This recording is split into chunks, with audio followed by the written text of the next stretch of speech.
What's up, world? It's your boy guy named Tye, and thank you so much for checking out this first episode of the Student of Life podcast. Now, we like to say that when the student is ready, the teacher appears. And today we have an amazing guest for all of you. Now, I have a pretty lengthy bio here, so I'm going to be reading off a couple of this just to make sure I'm getting everything right for you guys.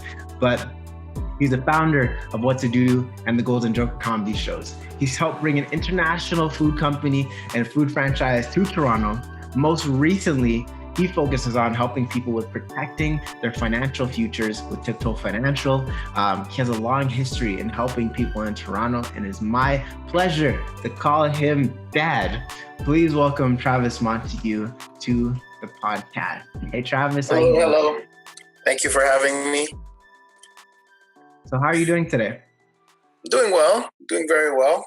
Yourself? I'm doing pretty good. I'm excited to be doing this podcast and testing this out. It's going to be exciting. So we have a lot of, we're going to go through a lot of different questions that I have for you today. Okay. Now, the first question is, what is the book or books that you have given most as gifts and why? Or what are the books that have greatly influenced your life? Okay. One of the books that really influenced me is The Magic of Thinking Big. I forgot the name of the writer, but that book was one of the first books, was given to me as a gift. And I always try to give it to other people as a gift because it kind of helps people with growth mindset. Rather than people being in a fixed mindset, it helps them to find ways to wear the different hats of the different types of careers and opportunity that they can find themselves into. That book basically helped me when I started out doing my first business. It helped me put on the hat of like, okay, if there's anything that I wanted to do, I just basically put on that persona that, hey, I'm the manager or the director of a comedy company and such. I didn't keep a mindset that I wasn't able to do it. I just put on that mindset that I am that person and that's who I was, and just set the goals to do the things and the creativities that came to my mind to make things happen. Okay. So it's kind of like it's kind of like when you want to be a police officer, and once you pull out that policeman's hat, you become that police officer. Suddenly you leave from being a father to being a police officer. If you want, whatever you want to be, just put on that hat and basically focus on that the goal and the energy that you want to have. So it's really stepping into that role and all whatever responsibilities come with it, the energy that needs to be with it, just being able to step into that and embody it completely to then get your things done, is what I'm hearing a lot of. Like I even remember personal training. I had no clue about personal training, what I was doing as a personal trainer. I kind of knew what I was like. I knew for myself how I attained certain goals, but to train someone, I just kind of like said, just put that hat on and just thought to myself, what would a personal trainer do? How can I be a personal trainer, a mentor to somebody else and help them grow and develop? And just put on that hat and went with it. And things went very well. Our next question is, how has a failure or apparent failures set you up for later success? Do you have a favorite failure of yours? I've had many failures. My favorite failure, I just know that all my failures actually brought me to some growth. Failure that I can think of right now. A failure. These are deep questions.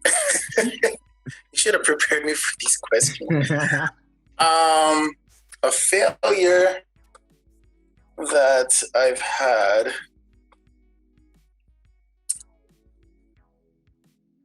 Well, I want to say that there's been in the failure of like I think procrastination is a form of failure.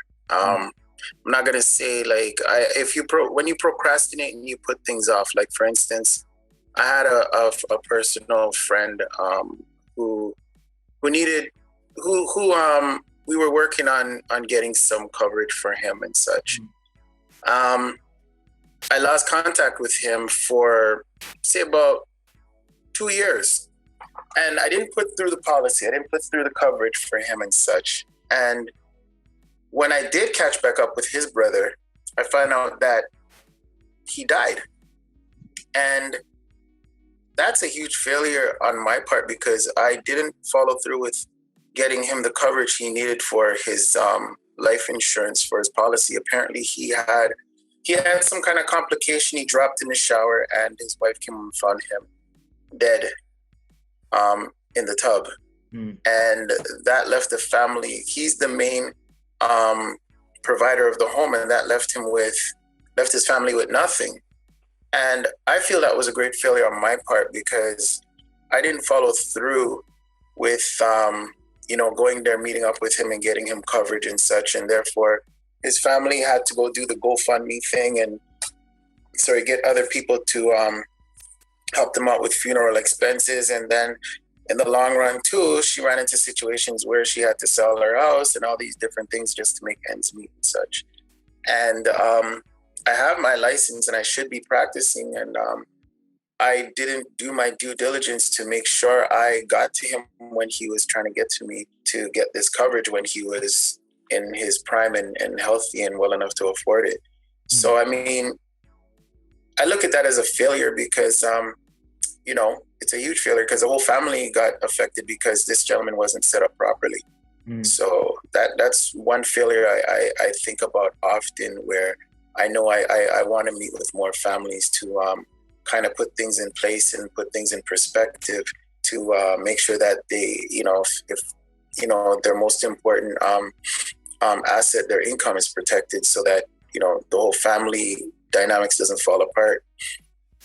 So that's a failure I think about often, especially on a daily when I'm thinking about why I'm doing this business right now.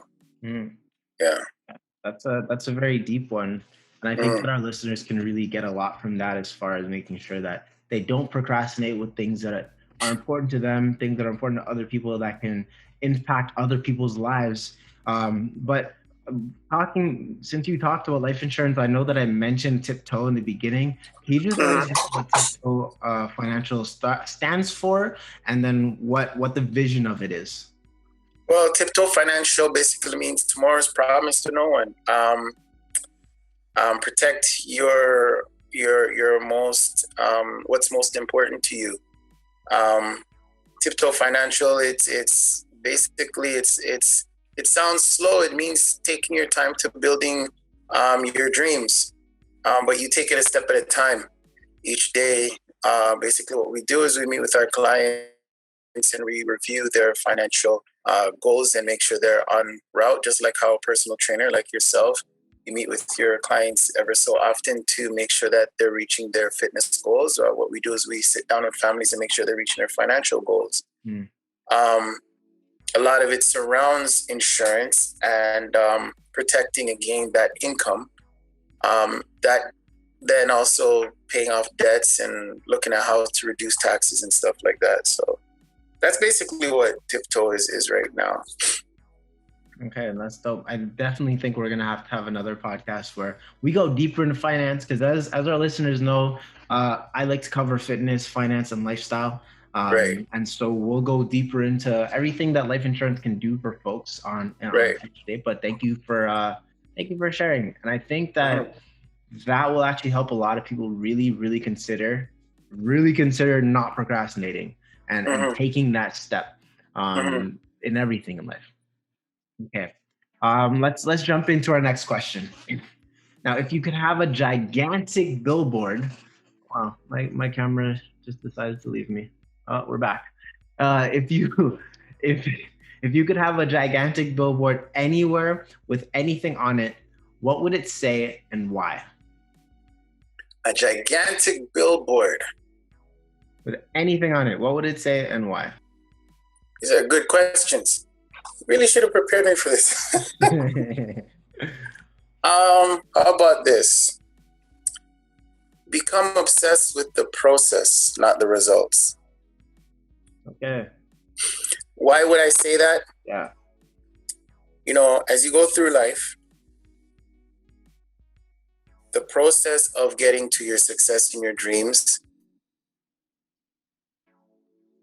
should be more fun. And when I say need more fun is get into things that you enjoy doing, not just don't do things for the purpose of, it makes me 100,000 a year, or it's just the thought of what the monetary is going to bring.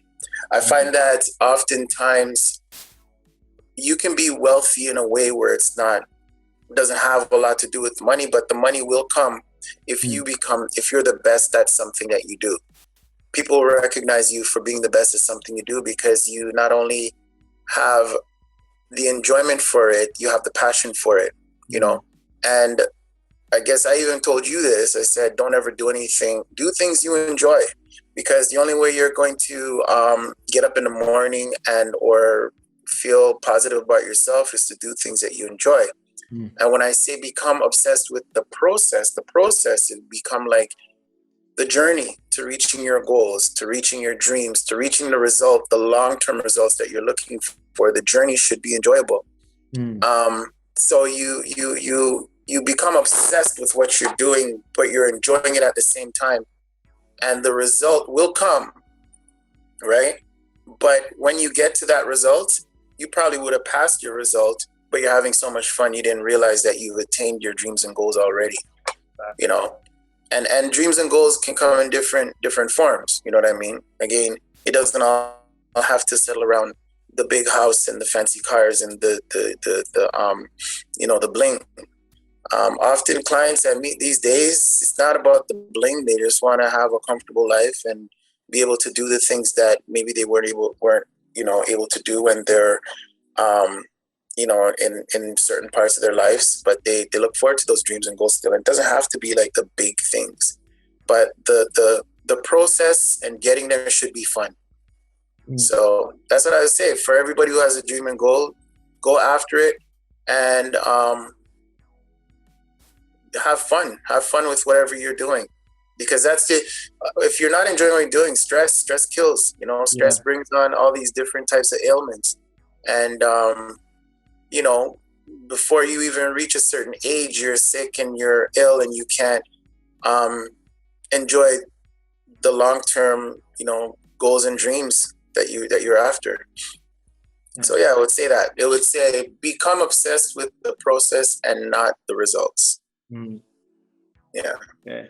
Yeah, that's a powerful one. Because if you really think about it, if you think about what you're going to have to go through to get the result, and you make that you're just focusing on the result, then you won't make it. Because sometimes you might have the expectation that you're going to get a certain result and it doesn't happen, and that could then it can be unmotivating, it can be disheartening. So maybe you don't push as hard as you would if you're just excited with the process of doing the thing. Right. That comes with it. That's something that I always found interesting. When I run shows or when I was doing events, the process of creating the show, the process of getting people together, the process for me of actually being there and on the day of and running it, the run around, the making the last minute, I gotta go get ice, someone forgot it, the whole process that day, up to that day is what I actually love. Yeah, sure, we make money. And part of my goal is to have my friends and the whole team be able to live off of running events. But it's actually doing it. I don't think people understand how much I love doing it. Imagine.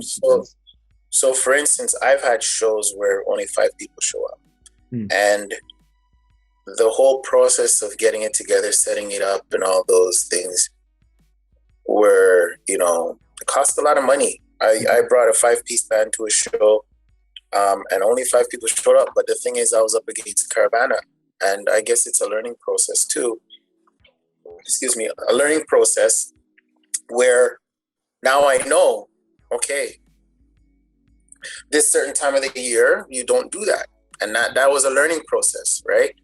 Although the show was a huge failure, like when I say literally the only people who were at that show were like family and friends and a few people for some of the performers. And those people obviously get in to the event for free because, you know, some of them get in for free because they're just there to support their family, and we offer them that opportunity to come in and enjoy it for free. But when the place is empty and you have a 5-piece band and you got like 10 comedians ready to go and there's nobody there and everyone's looking like, what happened? Like, you know, do I pack it up and give up and say, you know, the result, I failed and it's no good? The process was fun. You know, the process was what I was enjoying. The result, okay. The result is, okay, I learned how to do better and I jump back in there and do it again. But if I was just focused on the result and not thinking, okay, this is a learning process, because the result of that one show was a learning process, then I wouldn't do other shows and be as successful as I was with doing the other shows, right? I would have thrown in the towel and say the result today was horrible and I'm not doing it again because I lost like $3,000-$4,000 in the process. It's a learning process. It's a learning curve. How can I do it better? What can I do next? I had fun. This is what I enjoyed doing. I'm not going to stop, right? That makes sense. Okay, let's go and hop into our next question. That one was deep. I think our audience and everyone listening, either if you're listening on the podcast, if you're watching this on YouTube, if you're seeing this on Instagram, Facebook, wherever you're watching this, I hope that you guys are getting as much value out of this as I am, because this is hey, I'm a student here on the Student of Life podcast. This is so far absolutely amazing, and whether both reminders of things that I need to know and things that I didn't know, things that I didn't know that I didn't know, we're getting it all taken care of here today. We have a whole bunch more questions for you guys, or for Travis today, and a lot more answers for you guys and lessons for all of you students of life out there to get from this. So let's hop into the next one. So what's one of the best or most worthwhile investments that you have ever made? Best or worthwhile investment that I've ever made. Oh, no, why you didn't prepare me for these questions. Best or worthwhile investment I've ever made. Well, my education is an investment I made that is worthwhile. I mean, I've done accounting, I've done cooking. You know, I've invested into the best and most worthwhile investment. It's just my education overall. Overall, and if you're talking about monetary investment, anything. Not that a lot. I think investment in reading, investing your time in learning from other people, like investing your time is important. There's so much people invest their time into school and come out with nothing, right? I mean, school is important. You invest so much money to school, but when I invest my time in you, like for instance, and we have conversations, and investing my time in people who are more successful than myself, right? To sit down and learn from them. I invested getting this license for insurance. I think that's one of the most valuable things I've invested my time in, but it surrounds learning.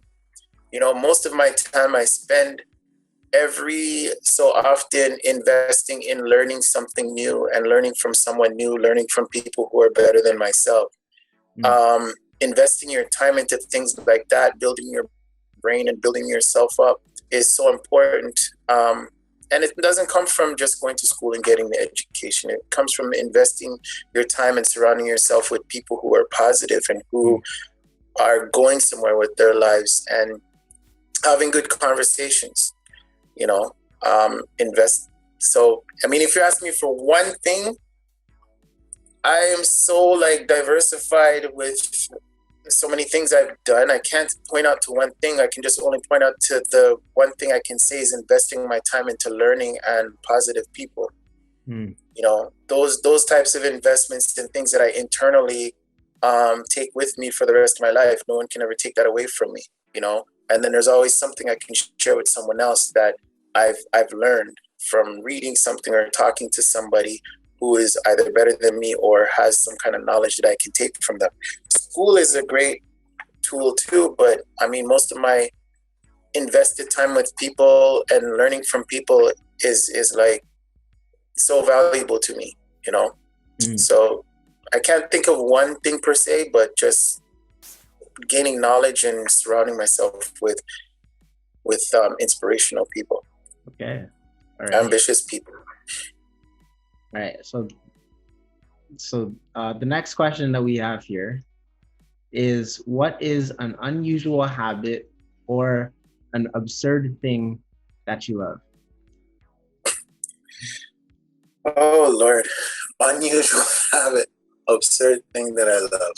Wow, you really didn't prepare for these questions. That's the theme today. We're not prepared. But I wanted to get the authentic. Yeah, but these are questions that you don't expect. Unusual habit. Yeah. And an absurd thing that you love.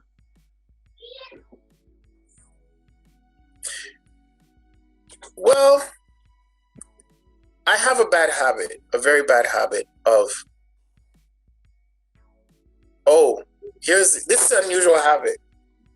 I don't know if this is what you're looking for, but I have a bad habit of putting things in order. I think it's somewhat of OCD, but like when I used to work in a grocery store, when they say face up the store? Yeah. And I used to do really well at it. Like I would make the store look like picture perfect, line up everything, make everything look unison and order. When I'm done organizing the store and facing things forward, what they call it, you could take a picture and it looks like a picture. So I find myself liking to put things in order, organizing things. And that brings me to the habit of then liking to help people, thinking more in depth about a situation and finding solutions. I guess, or I don't know if that's unusual. I don't know. I think maybe that's a little unusual, because even when I go in the grocery store today, if something looks shifted, I honestly pull it forward. And I don't know if people see me in the grocery store going, what is this guy doing? Like, I'll see, like you have all the toothpaste. When it was made to look uniform, and then maybe someone took one away, I'll go in and I'll take and I'll pat on top and try to make it look organized again. And I don't even work there, but it's a very bad habit. Like even certain things in my life too, I like to try to put things in order, make it look uniform, or just so. I don't know if you consider it unusual or just OCD, but it's unusual, and now I know where I get it from. Like I like my things just so, Yeah, I like to see things looking organized, uniform, and yeah, if it's out of place, I'll put it back in place. One time, tell you a strange story. I got up and it was early morning. I went to was getting ready to go to work, and I walk outside. This is when I was living out by I don't know if you know where Dufferin and Finch there.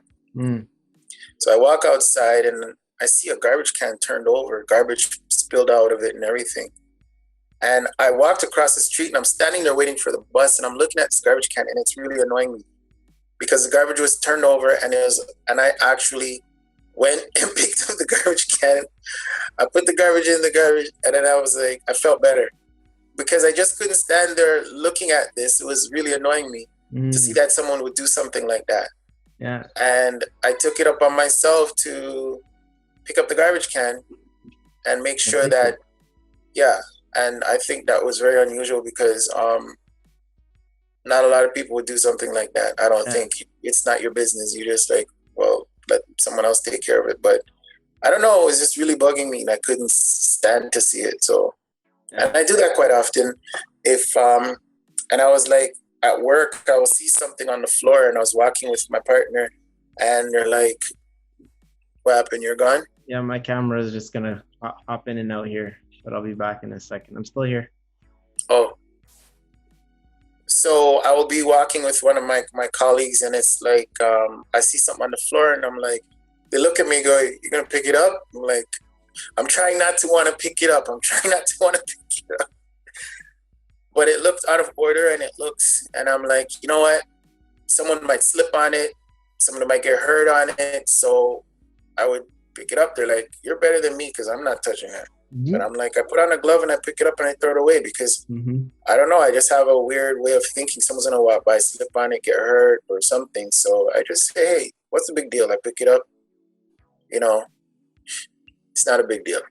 Yeah, and that's I think we need more people doing that in our society. We have a much more beautiful place, you know, if everyone did their part and maybe more than their part, you know. It'd be great. Yeah. Thanks for sharing that unusual habit. It's definitely I understand where my desire, I'm just talking the box. This is where my desire to have things just so makes sense. You know? Okay, so our next question is, in the last 5 years, what new belief, behavior, or habit has most improved your life? I think I told you this one. One of the things that most improved my life, getting up in the morning and spreading my bed. It's so strange that no matter what I do, I have to spread my bed now because it kind of puts some kind of organization to my life. It starts my day very well. Like I feel like if I leave my home with it being messy or, you know, my bed not being made, it kind of, and when I started doing it, I forgot the company I was getting mentored by, but I was being mentored and I had a few mentors, and that was one of the things they said to me: before you start your day, make sure your bed is in order. And I'm like, that makes no sense, whatever. So I'm like, okay. I started spreading my bed and I just found that my day, just for some reason, I mean, like organizing my bed, spreading my bed, and meditation and stuff like that, it actually makes a difference through my day. And then when I come back home, I also feel a lot more comfortable when I come back home to my bed. What was the other one? Oh, that was behavior, habit, belief, behavior, or habit that has most improved your life. Yeah. A new habit in the past 5 years, action speaks louder than words. Again, with my shows, it was like, you know what, if I say I'm going to do it, I have to make sure I start stepping into those words and start taking the actions to make things happen. It's, I find that these days it's like, words are so empty without action. You know, if I say I'm going to do something, I try my best to put action to it because it's kind of like, what's the point of saying things if you're not going to do it? Yeah. You know what I mean? Especially if it's something positive. I'm not saying anything negative. Positive things that will uplift your life and uplift other people, bring value to you and other people. If you say you're going to do something, make an effort to do it. At least make the effort to do it. Know that you put your best foot forward. You took the necessary actions to try to meet those words. Right? It's not that you're trying to prove anything to anybody. Don't get me wrong. It's not that you're trying to prove anything to anybody. But if you're wanting to be successful, it's better to, if you say it, do it. You know what I mean? Exactly. Find the actions. No, I was gonna say find the actions, take baby steps, whatever it takes to get you even to get the ball rolling. Yeah. And when you get the momentum going, try to continue moving with the momentum. Because once you stop, based on my experiences, once you stop the momentum, it's hard to then start pushing that vehicle again. Because when you reach a certain age, in life, you become tired and you can't push that vehicle the same way you can at 25 or 30. You know what I mean? So exactly, it's like when they say an object in motion will stay in motion. An object at rest will stay at rest. So if once you have the motion, don't give it up. Just keep going, and it'll probably be a lot easier to maintain that as well, right? Yeah. So video. Let me see. I think we're back. Nope, we're not back, and it's worse. I'm just gonna have my camera off for the next little bit, so it's not as distracting, so we can focus on you. Okay, so the next question we have is, what advice would you give to a smart, driven college student about to enter the real world? Don't give up. Take it a day at a time. Every experience is a step closer to success. All your failures don't mean that you're never going to make it, because all your failures bring experience. Take notes of all your failures and make your failures a part of your success, because what's that saying about failing? I don't know. There's some kind of saying about failure. Fall forward. You know. I mean, every time you fall, get back up, brush yourself off, move forward. Don't count yourself out. And if you really are, Yeah, exactly. Yeah, if be passionate about, make sure what you're doing, you're passionate about it. You know. And again, be obsessed with the process. You know, be inspired by having that vision. Keep your dream alive, actually. You know, like one of the things we talk about when we talk to people when we talk with people and their dreams and goals is like, okay, you know, are you still dreaming, or are you just paying bills? You know? Yeah. Are you actually looking to meeting those dreams and goals that you set out when you were a child, when you're a youth, or are you just paying bills? You know, it's like, are you just existing and floating through life, or are you actually like, you know? Because when responsibilities come on, I mean, there's going to be responsibilities, and you know, that takes you away from your dreams and goals often. But I mean, if you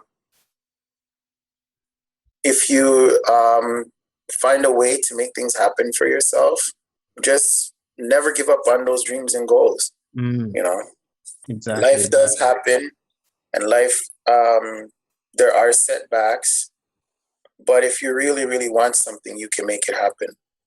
You know. What advice would you say that they should ignore? What advice is, the people who say can't, and people who, what's the word I'm looking for? People who aren't open-minded to trying new things. When people tell you that can't be done, or you know, it's impossible, or you know, stay away from negative-minded people. You know, stay away from negative-minded people who tell you it can't be done, and you know, try to deter you from your you know, because I've met so many people who told me things can't be done, and then when I do it, they're like, oh, okay, you know, and they never apologize or say, oh well, I didn't see it that way or whatever. I mean, if you have something in your mind and you can see how it's possible, go for it. Yeah, exactly. Okay, we have 5 more questions, and so far I think we're getting a whole lot of value from this entire conversation, especially what advice people should take and what they shouldn't take. Making sure that, hey, just because something's impossible for someone else does not mean that it's impossible for us. In fact, like some folks you'll hear say, impossible is simply saying I'm possible. And so that thing that is impossible to someone else is screaming at you that it is possible for you to do. Maybe that is the gift that you have to give the world, and no one else can bring that thing forward, you know? Mm-hmm. Think like how they say ideas are they float around. Ideas float around in the air, and whoever grabs onto them first, like if you're in tune with the right frequencies and you grab onto it, you can make that idea happen. And someone else Mm-hmm. may not have been given the gift of that same idea. So it's your job to create, to make it reality, and to give birth to it and bring it into this world. And that's Mm-hmm. something that all of us as being offsprings, we're sons and daughters of creator and creation itself, is why, should not allow those people that are being negative or that don't understand the vision, or that are closed-minded. We shouldn't allow their perspectives and their point of views necessarily get into our mind and decide how we should or shouldn't be thinking, you know? Mm-hmm. So I think that's some amazing advice for smart driven college students to take. And I hope that all of our smart driven college students that are watching this take that advice. So camera is back off, and let's try this one time.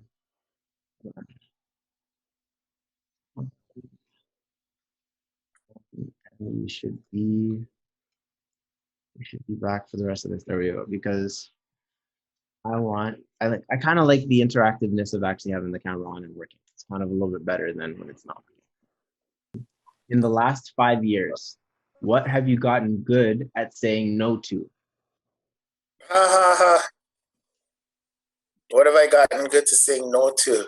Hmm.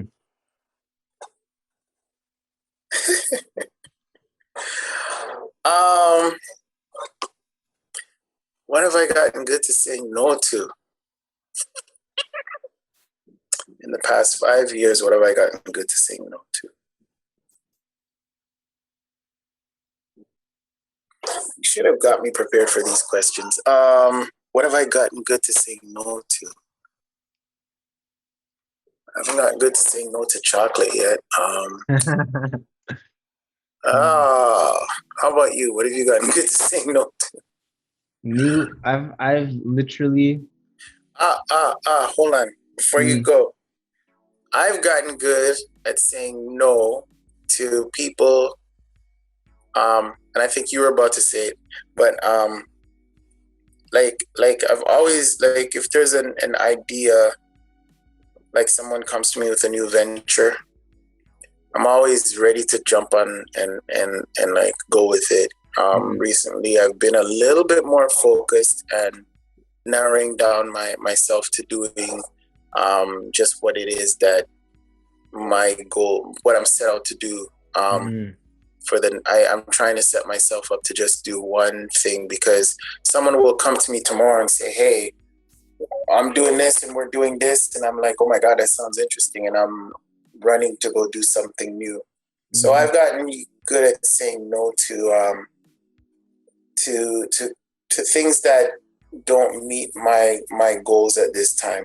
Right, I'm trying to stay more focused on getting this business up and running full-fledged and becoming a real professional at it before I even look at any new ideas. So I've gotten good at saying no to new ideas. Pardon me. That bless you. That doesn't support my business and what I'm doing. You know, I find often that I'm always ready to help other people with their businesses and help them become successful. And by the time I'm done putting my time and energy into those businesses, it's like, okay, I got to get back to what I was doing. Yeah. And then you look at so yours much and you're time. like, oh no. Yeah. That's the same. So what were you gonna say? Literally right before this phone call, I had someone call me and say, hey, drop what you're doing, come and join this. I'd like to get on a Zoom call with you and this and that. I'm like, you know what? I don't even want to waste your time with the Zoom call just because right now I'm so focused on the fitness company. I'm so focused on helping people with their finances. And um, the main reason why I even decided to do the finance thing is like I told you before, like having the opportunity to build something with my dad, which I thought was dope. Mm-hmm. So no matter what anyone else is saying, oh, there's better payment here, there, go do whatever. My biggest answer is like, nope, I'm only focusing on two things right now. I can't. Even if I wanted to, I can't. Sorry, not until these things have legs. You know, it's the way I've been looking at it is like someone trying to make me have more kids, and I'm like, my first kid isn't even walking yet, so Yeah, I that's a good way can't to do look at it. that. You know. Okay.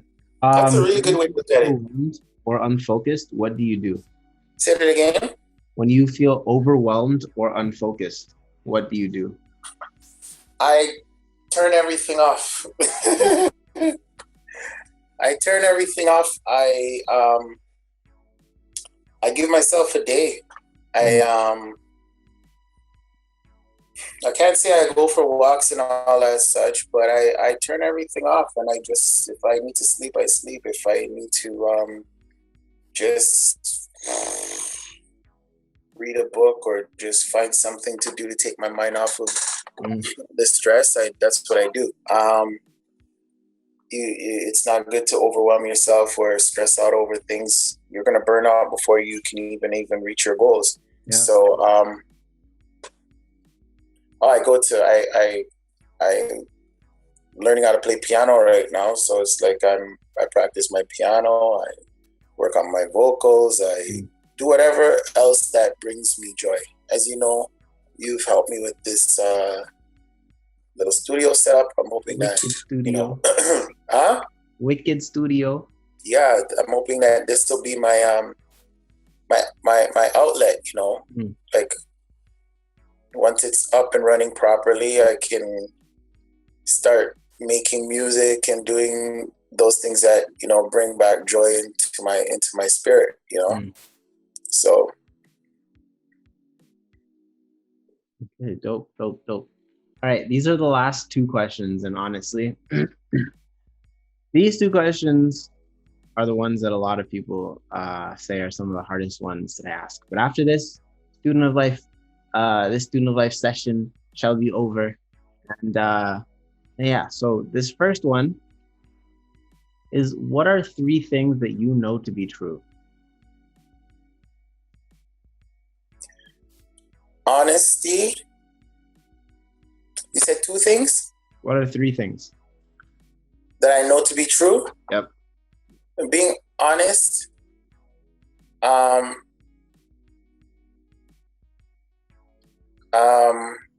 Being a trustworthy person. And I can't think of the words I'm looking for, but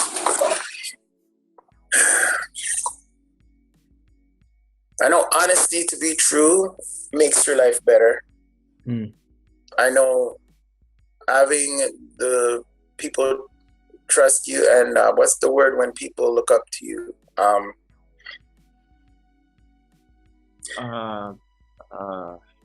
Not being a role model, being well, honesty and trustworthiness can bring you so many places. And being what was your question again? Say it again. What are three things that you know to be true? Accountable.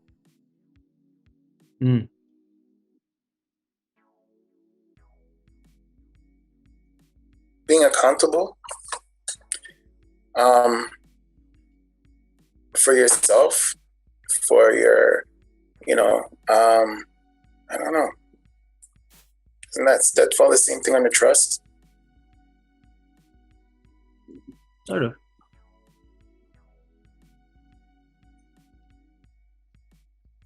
I don't know, death and tax. That's funny. No, but I find that honesty and being reliable and and trustworthy person is it and your integrity. I find that since I've become more of a person who is actually like at my workplace right now, it's like I just find that people enjoy being around me and trust me with things because they know that my word is my bond. Like my word goes a long way. Like if I say I'm going to do something, I'm going to do it. Your word is important. It is true that once you, because even for instance, and you know that I've had this experience where I had to cancel one comedy show. I canceled, ruined my integrity for a little bit with the comedy community because I canceled out one show, right? Yeah. I made the mistake of canceling one show, and because because I didn't meet my word, it kind of trickled down the line to other people to make them feel like, okay, they just weren't comfortable with that, to know that. And word went around really quickly that, okay, he cancels shows, and they don't like that. Yeah. But your word is so important. You know, being a man of your word is so important. And that goes to be true because it builds good rapport with people, to know that you're a man of your word. And it also is helpful because people know that when it comes to a point where if it doesn't happen, it's not because you were intentional. They know your demeanor, they know your character, they know what you're about. And so it's easily to be forgiven. Yeah. And you're allowed the opportunity to fix it because they know, okay, you're normally a man of your word. A situation occurred, we understand, we forgive you. Because so many people are walking around being hustled, being robbed, and then it's hard for them to trust anyone. And when they come across someone who is actually a person of their word, and when things go wrong, like say for instance, if you promised someone something like money and something did go wrong, like you couldn't afford to come up with it. When that person's first impression of you is going to be, you're like the next, how many other people that ripped me off? Here you come now with that same nonsense. But if the person knows you over a length of time, you're always a man of your word. You're always, that one time you screw up, they'll forgive you and they'll know that, you know, you're a man of your word. So it's just like really a situation you ran into. They don't have to worry about you and the type of person you are. Right? So your word is very important. And yeah, I think you being a person of your word is very important, trustworthy and honest person. Okay. And Mm-hmm. the last question that we have for today, to close off today's chat, is who inspires you? Who inspires me? Wow. Could be from childhood, could be from teenage, could be early adulthood, any time frame. Who has inspired you or who inspires you? Well, it's gonna be hard for you to believe.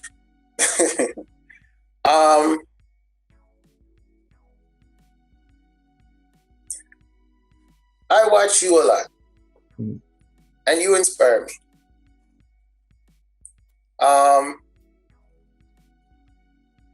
The challenges that you faced that no one knows about, your personal challenges with personal situations and how you stood against certain things. The way in which you're organizing your life and organizing yourself to be a better person, your goals and your ability to stick with those goals, and no matter what, you keep on striving through the good, the bad. You're pushing, and you're not giving up, and you find new ways. You inspire me. Like, I've been watching, and it's like you say, that the what is this thing called? Teachers? What is this show called? Podcast, The Student of Life. When the Student of Life. The teacher appears. Right. And although I should be your teacher, and I mean, you can always learn from everybody. It doesn't matter what age the person is, right? I feel that there are people too who are older than me who are learning from me too. It's not a thing of ambition as to say, oh, look, you're learning from a younger person or whatnot.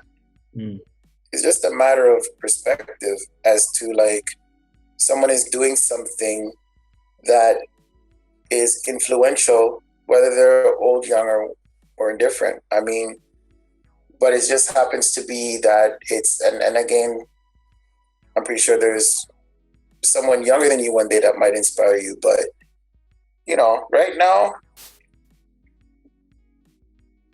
I think I want to say you inspire me, because you're you don't, like, you know, when you say you're going to do something, you do it. I remember when I bought you that first guitar, and you're like, I asked you, I said, what do you want, the guitar just because a friend bought a guitar? And you're like, no, Dad, I want to learn guitar. And I'm like, you better play this guitar, I'm going to beat you with it. Remember? And then, and then you're like, and so I bought you the guitar, and then you came back playing Bob Marley's song Off the Bat. And I was like, where'd you learn that? How'd you learn that so quick? And then I was like, oh, you really did want the guitar. And then when you decided to be a personal trainer, I was like, why you want to be a personal trainer? Like, I was in my head, I'm like, okay, he's following somebody again. But then you went in, you did it, you came out. I didn't think you were ever going to go to college or do anything with your life. Like, I honestly thought, you know, your situation. I didn't think that you would actually pick yourself up and do the things you've done and do the things that you're doing right now. Yeah. And if you ask anybody at my workplace, I always talk about you and show you off things you're doing, because you can become, and I've said this to you before, you can become a really successful, motivational speaking person, as long as you stick to it and you don't give up, and you know that every day is a learning process, and that you're gonna keep on learning from your mistakes, but also learn from other people. And not everybody who is not successful in a life doesn't mean they're really a failure. It just means that they just didn't get that opportunity, but you can still learn from them, right? Because there are people out there who are not living the high life, the high roller life and whatnot, but they can teach you a lot. And if you just sit down and have a conversation with a person who's even homeless, right, can teach you too. It doesn't mean that because a person is older, younger, doesn't have a big home or a fancy car or $1 million in their pocket, doesn't mean you can't learn from them. You can learn from anybody, right? And experience and being humble will take you a very, very long way. So know that people are watching you, and people are learning from you, and people maybe want to be like you and want to copy you, or, you know, but yeah, keep on doing whatever you're doing and try to get better at and be better at it. Okay, Dad, thanks. Gave me the dad answer. He has to say this, guys. Thank you. I'm excited to continue putting out this content. This is the first episode of the Student of Life podcast. Thank you, Mr. Travis Montague, for being an honored guest. I think that everyone that's listening, watching, consuming this content has learned a lot today. I want to be able to answer that question though. Like, what did I pay for? What did you say? $100 and what? Like, you got these questions in my head, and like, yeah, that one. So let me go back to it. That one. What is $100 or less that Yeah, what purchase of $100 or less has most positively impacted your life in the last 6 months or in recent memory? I want to still answer that question, but I can't think of it. Well, when you think of it, you text me. I'll add it in a little text icon. What was the other question, dude? How many questions did I miss? There's that one, and I think. Oh, did you ask me a question about a book? Oh, I did answer that already. Yes. Yeah. Yeah, thinking. What is it? The Magic of Thinking Big. It's the book. Yeah. There's another book I'm reading. It's called The Mindset, and I would like for you to probably. I'll send it to you, but it's a really good book. And then they have another one called Growth Mindset, and then they have one called Coaching Growth Mindset. Obviously, you're a growth mindset person because you do accept challenges and such. But it's the fixed mindset that is like, when you read about fixed mindset people, it's like, wow. But these are you will be surprised to find out the types of successful people that are fixed mindset people, wealthy people, successful, famous, but their mindset are so fixed that they don't even really accept challenges. It makes you wonder how come they are where they're at. But it's a good book. Who was it by? I'll tell you who it's by. Brain ain't so good.